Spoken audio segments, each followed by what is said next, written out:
Je me suis installé au départ à la retraite de mon père et j'ai rapidement converti l'exploitation en agriculture de conservation et en semis sous couvert.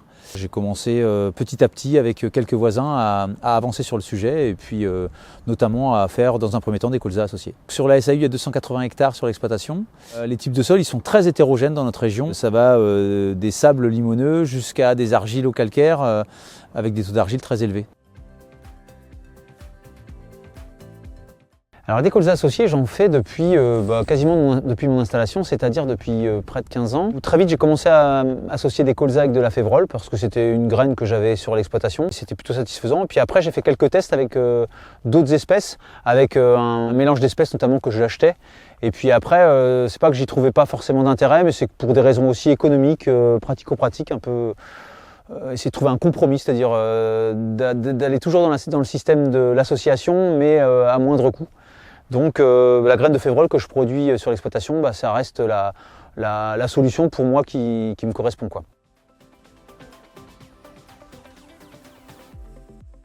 En SD, là, on a toujours cette problématique de peuplement, de pourcentage de levée, de réussite du semis, vraiment. Et quand on n'a pas de culture associée, on est vraiment obligé de vraiment majorer notre dose de semis de colza déjà. Voire à des doses qui sont 3, 4, 5 fois la dose habituelle. Donc de réintégrer une culture associée, ça permet déjà de baisser la dose de colza, donc de limiter les problèmes d'élongation, les problèmes techniques sur la culture de colza en tant que telle. Mais si on laisse trop de place, on va avoir un salissement énorme aussi, donc il faut trouver un équilibre dans tout ça. Et du coup, le choix, ça a été de choisir la févrole parce que c'est une légumineuse, parce qu'on a un effet agro et puis fertilisation de la culture qui est là, qui est incontestable. Moi, je ne peux pas dire que je vois des effets sur la pression parasite sur la culture. En tout cas, je ne l'ai pas relevé, moi. Ça. Dans un premier temps, j'utilisais de la févrole de printemps pour son côté gélif. Et du coup, ces années-là, il n'a pas gelé. Donc on avait toujours des févroles dans nos colzas.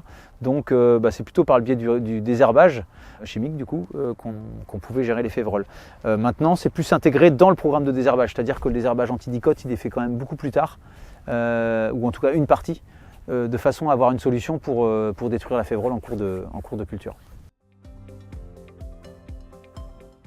Pour résumer, en fait, cette technique elle a des avantages, c'est la couverture du sol, en minimisant la densité de semis, ça c'est intéressant, c'est ce qu'on cherche, d'avoir un sol couvert au maximum. Et puis il y a un effet qui est intéressant, c'est légumineuse, associée, ça c'est un vrai plus, même si c'est difficilement chiffrable.